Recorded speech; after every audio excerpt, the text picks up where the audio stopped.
Hello student, welcome to Ashish classes PCM PCB. बच्चों, आज के लेक्चर में हम जानेंगे कि क्लास 11th यानी 2025 में क्लास 11th की शुरुआत कैसे करें और क्लास 11th हमारे लिए इतना इंपॉर्टेंट क्यों है। कई सारे स्टूडेंट क्या होते हैं, क्लास 11th को बहुत ही हल्के में लेते हैं। तो क्लास 11th को आप बिल्कुल हल्के में मत लीजिएगा, क्योंकि क्लास 11th आपके लिए बहुत इंपॉर्टेंट होने वाला है। और इस लेक्चर में मैं आपको क्लास 11th के बारे में बहुत ही अच्छे से बताऊंगा कि कैसे आपको प्रिपरेशन करना है और क्यों इतना इंपॉर्टेंट है क्लास 11th। तो वीडियो को पूरा ज़रूर देखिएगा और चैनल पे नए हैं तो चैनल को सब्सक्राइब करिए, वीडियो को जितना हो सके लाइक और शेयर करें, ठीक है।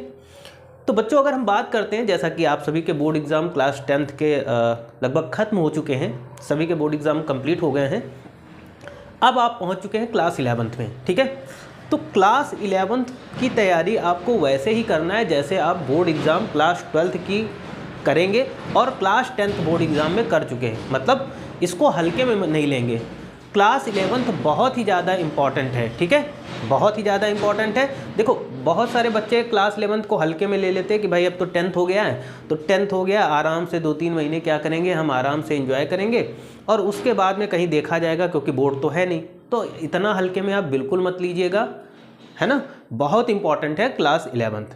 क्यों इंपॉर्टेंट है बच्चों, हम इन चीज़ों के बारे में समझेंगे। देखिए, जैसे हम आज पढ़ेंगे क्लास 11th 2025 की शुरुआत कैसे करें और क्लास 11th इतना इम्पॉर्टेंट क्यों है। तो क्लास 11th जैसा आपको पता है काफ़ी इम्पॉर्टेंट है ना। अब क्लास 11th में देखो, जैसे आपके 10th के बोर्ड एग्जाम कंप्लीट हो गए, आप 2-4-5 दिन का गैप ले लीजिएगा, मतलब रेस्ट कर लीजिएगा और तुरंत ही उसके बाद में आप क्या करेंगे, अपना क्लास 11th स्टार्ट कर देंगे। बच्चों, अभी तक आप 10th में पढ़ रहे थे, अब 11th में जैसे ही आप जाएंगे तो आपको देखो सिलेबस बढ़ के मिलेगा, मतलब काफ़ी सिलेबस चेंज मिलेगा। 10th तक ईजी था आपने अभी तक, अब आपको कुछ नया मिलेगा, ठीक है। और नई चीज़ें जो मिलेंगी वो काफ़ी डिफ़िकल्ट है, इतना इजी भी नहीं है। क्लास 12th की अपेक्षा आपका 11th ज़्यादा डिफ़िकल्ट है और अगर आप क्लास 11th अच्छे से पढ़ेंगे तो 12th में आप अच्छा कर पाएंगे। क्यों? क्योंकि देखिए, काफ़ी ज़्यादातर चीज़ें हम क्लास 11th में सीखेंगे, ठीक है, और उसी से रिलेटेड हमें क्लास 12th में चीज़ें मिलेंगी। तो क्लास 11th जब आप अच्छे से पढ़ेंगे तभी आप क्लास 12th में बहुत ही अच्छा स्कोर करेंगे। इसलिए क्लास 11th में आपको बहुत ही अच्छे तरीके से तैयारी करनी है। बिल्कुल भी इसमें लापरवाही तो आपको 0% के बराबर भी नहीं करनी है, ठीक है। क्लास 11th को बहुत अच्छे से प्रिपेयर किए। जैसा कि हम बात करते हैं बच्चों, क्लास 11th में आपका सब्जेक्ट नंबर 1 होगा maths, number 2 physics, number 3 chemistry, है ना, नंबर 4 इंग्लिश होगा और 5 हिंदी, ठीक है। कुछ बच्चों के पास में क्या होगा कि मैथ्स की जगह पे बायोलॉजी लेंगे। यानी बेसिकली अगर हम बात करें तो आपका जो सिलेबस होगा वो पीसीएम होगा और पीसीबी होगा। या तो आप पीसीएम से होंगे या फिर आप पीसीबी से होंगे, ठीक है। तो क्लास 11th में आपको क्या करना है कि अभी से आपको सारे सब्जेक्ट पढ़ना स्टार्ट कर देना है। बेसिकली 3 सब्जेक्ट में तो आपको बहुत ही फोकस करना है बच्चों। अगर आपने मैथ्स ली तो मैथ्स को आप बहुत ही अच्छे से स्टार्ट कर दीजिए, अभी से, आज ही से मैथ आप स्टार्ट कर दीजिए, क्योंकि क्लास 11th की मैथ बहुत ज़रूरी है। अगर आप 11th की मैथ करेंगे तो आप 12th की मैथ और अच्छे से कर पाएंगे। अगर आपने 11th नहीं पढ़ा तो फिर आपको 12th में बहुत ही बड़ी समस्याएँ होने वाली हैं मैथ्स में। वैसे ही बच्चों बात करते हैं हम फिजिक्स केमिस्ट्री की। तो फिजिक्स केमिस्ट्री देखो, अभी तक 10th में आपने पढ़ा तो वो चैप्टर छोटे छोटे थे। अब आप जब 11th में जाएंगे तो यहाँ पर बहुत सारी चीज़ें आपको नई देखने को मिलेंगी और नई के साथ साथ ये डिफ़िकल्ट भी होती हैं थोड़ी सी। भाई आप नए क्लास में जाएंगे तो चीज़ें क्या होंगी, आपको डिफ़िकल्ट लगेंगी। और देखो, अगर हम बात करते हैं तो फिजिक्स और केमिस्ट्री आपको बहुत अच्छे से पढ़ना है। ये डिफ़िकल्ट चैप्टर है, सॉरी डिफ़िकल्ट सब्जेक्ट है। वही हम बायो की बात करते हैं तो जिन बच्चों ने बायो लिया है तो उनको बायो भी पढ़ना है। अगर हम बात करें तो आपको 3 पीसीएम और पीसीबी, इन 3 सब्जेक्ट पे तो आपको क्लास 11th में जी तोड़ मेहनत करना है बच्चों। मेहनत इसलिए करना है, अब ज़रूरी नहीं कि आपको 11th, इसी से रिलेटेड आपको सब कुछ 12th में देखने को मिलेगा। अगर आप 11th अच्छे से पढ़ेंगे तो 12th में आप बहुत अच्छा स्कोर कर पाएंगे, 12th में आप बहुत ही अच्छा सब कुछ कर पाएंगे। और अगर आपने 11th नहीं पढ़ा, हम बात करते हैं पीसीएम और पीसीबी, अगर इन सब्जेक्ट को आपने 11th में नहीं पढ़ा तो आपको बहुत समस्याएं होने वाली हैं बच्चों, ये बात मान लीजिए, है ना। बहुत सारी समस्याएं होंगी आपको 12th में, तो इन सब्जेक्ट को अच्छे से पढ़ना है और अभी से आप पढ़ना स्टार्ट कर दीजिए, इसमें बिल्कुल भी लापरवाही आपको नहीं करनी है। उसके बाद बच्चों इंग्लिश की बात करते हैं 11th में और हिंदी में, तो इनको भी साथ में पढ़ते जाना है, लेकिन आप जितना पीसीएम और पीसीबी को टाइम देंगे उससे कम टाइम दीजिए। क्लास 11th में आप कम से कम 4 से 5 घंटे 4 to 5 आवर आपको क्या करना है, सेल्फ स्टडी करना है पीसीएम और पीसीबी में। मैथ, क्योंकि देखिए आप 10th से गए हैं तो आपको मैथ भी यहाँ की थोड़ी सी डिफ़िकल्ट लगेगी, फिजिक्स भी डिफ़िकल्ट है और केमिस्ट्री भी डिफ़िकल्ट है, तो 4 से 5 या हो सके तो आप 6 घंटे अप्रॉक्स में या फिर 6 घंटे आपको क्या करना है, इन 3 सब्जेक्ट पे कमांड बहुत अच्छी बनानी है बच्चों। इन तीनों सब्जेक्ट पे आपको कमांड अच्छी करनी है। थोड़ा थोड़ा टाइम आप हिंदी और इंग्लिश को देते जाइए, इनमें आपको ज़्यादा टाइम देने की ज़रूरत नहीं। अच्छा, क्लास 11th इंपॉर्टेंट इसलिए हो जाता है, कल को मानिए आप 12th करेंगे, है ना, क्लास 11th इतना इंपॉर्टेंट क्यों?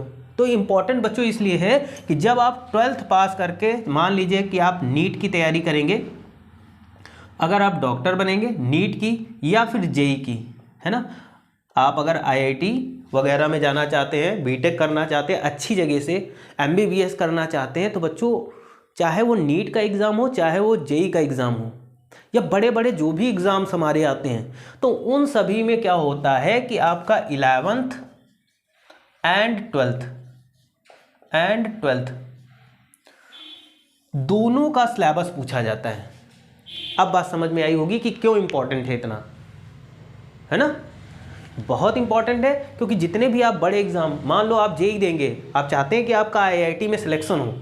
अब आईआईटी में सिलेक्शन तब होगा जब आपको आपने 11th पढ़ा होगा, केवल 12th पढ़ने से कुछ नहीं होगा, आपको 11th की बहुत अच्छे से तरीके से तैयारी करनी है। आपको नीट क्वालिफाई करना है, वहाँ पर भी आपको 11th और 12th दोनों से पूछा जाता है, तो इसलिए इंपॉर्टेंट बहुत हो जाता है। यानी जितने भी बड़े एग्जाम होंगे वहाँ पर आपको 11th और 12th दोनों से सिलेबस पूछा जाता है, तो ये आपके लिए बहुत इंपॉर्टेंट है ना।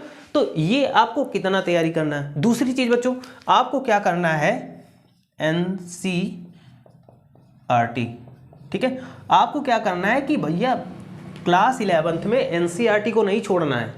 आपको क्लास 11th में सब्जेक्ट के साथ साथ आपको उन सब्जेक्ट की एनसीईआरटी की बुक भी रीड करनी है। पूरा सिलेबस आप जैसे जानते हैं, आपके कॉम्पिटिटिव एग्जाम में क्या होता है कि पूरा एनसीईआरटी पूछा जाता है और एनसीईआरटी से पूरा आता है, तो आपको 11th तो पूरा लेके ही चलना है। आप देखे होंगे जितने भी बच्चे, चाहे वो आईआईटी क्रैक करें या फिर नीट क्रैक करें, वो सभी बच्चे, आप उनसे अगर पूछेंगे तो वो सभी बच्चे आपको बताएंगे कि 11th 12th यहाँ तक कि 9 10th भी बहुत इंपॉर्टेंट है। वो सभी बच्चे 11th का भी पढ़े होंगे अच्छे से और 12th का भी पढ़े होंगे। तो 11th इंपॉर्टेंट है। जो बच्चे ऐसे कुछ बच्चे होते हैं कि कहते हैं कि भाई 11th तो हल्के में कौन सा बोर्ड देना, तो वो इसे हल्के में ना ले। अगर आप अच्छा कुछ फ्यूचर में करना चाहते हैं तो 11th तो आपको बहुत अच्छे तरीके से पढ़ना पड़ेगा। ज़्यादा आपको गैप नहीं देना 11th में, है ना। 10th के एग्ज़ाम हो गए, अपना 2-4 दिन का गैप ले लीजिए, रेस्ट ले लीजिए, उसके बाद काम खत्म। उसके बाद आप अपनी तैयारी में वैसे ही जुट जाइए जैसे आपने 10th में बोर्ड की तैयारी की है ना। और तब तक नहीं रुकना जब तक आपका क्लास 12th का बोर्ड नहीं हो जाता, ठीक। अब जैसे हम केमिस्ट्री में बात कर लेते हैं बच्चों, तो केमिस्ट्री में आप रिएक्शन जो होंगी वो यहीं से सीखेंगे।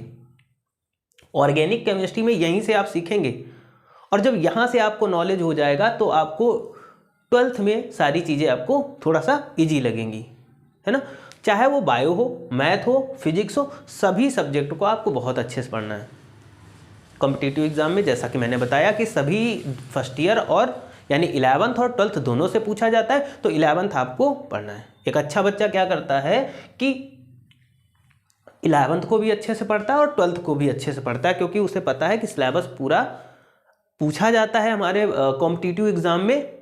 अगर आप नीट क्रैक करना चाहते हैं या फिर जेई क्रैक करना चाहते हैं, तो सिलेबस तो दोनों यहीं से आते हैं। तो बहुत इंपॉर्टेंट है बच्चों आपके लिए 11th, और इसकी तैयारी आपको क्या करना है, बहुत ही अच्छे तरीके से करना है। अगर हम बात करें तो मैथ आपको रेगुलर 1 से 2 घंटे लगानी है। 11th की जो मैथ है बच्चों, वो आपको 1 से 1 to 2 आवर्स लगानी है। यानी 1 से 2 घंटे आपको मैथ 11th की सेल्फ स्टडी पढ़ना है, कोचिंग स्कूल छोड़ करके, अगर आप भविष्य में जीवन में कुछ करना चाहते हैं, ऊंचाइयों तक पहुंचना चाहते हैं तो। ठीक है, उसके बाद फिजिक्स की बात कर लेते हैं। तो बच्चों आपको इसमें भी आपको 1 से 1.5 घंटे का टाइम आपको फिजिक्स में देना ही पड़ेगा। वैसे ही अगर हम केमिस्ट्री की बात करते हैं तो 1 से 1.5 घंटे का टाइम आपको देना ही पड़ेगा, है ना। इतना टाइम तो आपको मान लीजिए इन सब्जेक्ट में, 3 सब्जेक्ट में, चाहे बायो की हो उसमें भी आपको 1 से 1.5 घंटे का टाइम आपको देना पड़ेगा। तो इतना टाइम तो सेल्फ स्टडी आपको करना ही पड़ेगा और जितनी जल्दी हो सके आप अपनी पढ़ाई स्टार्ट कर दीजिएगा। 11th को आपको हल्के में बिल्कुल भी नहीं लेना है। 11th बहुत इंपॉर्टेंट है बच्चों। तो सारी चीज़ें मैंने आपको बता दी। आप अपना सिलेबस स्टार्ट कर दीजिएगा। 2-4 दिन अगर आप घूम चुके हो और अगर 1-2 दिन और घूमना चाहते हो तो आप घूम लीजिए आराम से, लेकिन जितना जल्दी हो सके आप PCM PCB पढ़ना बहुत ही जो सब्जेक्ट आपको लेना है उन सब्जेक्ट में आप अपनी कमांड करना यानी उनकी तैयारी करना स्टार्ट कर दीजिएगा। आप अपनी बुक्स परचेज़ कर लीजिएगा, है ना, बुक्स परचेज़ कर लीजिएगा और अच्छे से पढ़िएगा बच्चों, क्योंकि 11th अगर आप अच्छे से पढ़ेंगे तभी आपका 12th अच्छे से निकलेगा। अगर आप 11th को हल्के में ले लेंगे या अच्छे से प्रिपरेशन नहीं करेंगे तो 12th में आपको बहुत ही ज़्यादा समस्याएं होने वाली हैं, बहुत ही ज़्यादा प्रॉब्लम होने वाली हैं। तो इस चीज़ को आप ध्यान में रखिएगा। और अगर आपका सपना नीट, जेई या और भी कई सारे सरकारी नौकरी कॉम्पिटिटिव एग्ज़ाम में तैयारी करने का है तब तो आपको बहुत ही ज़्यादा पढ़ना पड़ेगा 11th को, क्योंकि ये सिलेबस भी हमारे आगे आने वाले कॉम्पिटिटिव एग्ज़ाम्स में पूछा जाता है। तो चीज़ें समझ में आ गई होंगी कितना पढ़ना है। बाकी आप अपना एक टाइम टेबल अपना बना लीजिएगा, है ना, टाइम टेबल बना लीजिएगा अपना, उसको पेस्ट कर लीजिएगा। अब आपको मेहनत ज़्यादा करनी है क्योंकि 10th से आप एक लेवल ऊपर जा रहे हैं और आपका सिलेबस भी अब बहुत ज़्यादा होने वाला है। ठीक है, तो बिल्कुल अपने आप में एक दृढ़ प्रतिज्ञा ले लीजिएगा कि अब मुझे कुछ करना है लाइफ में, और फिर आप उसी के अकॉर्डिंग लाइफ में चलिएगा, जीवन में आगे बढ़ते रहिएगा और एक दिन आप ज़रूर सफल होंगे। ठीक है, तो इन सभी चीज़ों को बच्चों फॉलो करिएगा। ठीक है, और अगर कोई और सुझाव आपको चाहिए तो कमेंट बॉक्स में ज़रूर बताइएगा, उस पर मैं वीडियो लेके आऊँगा। Okay, thank you for this class.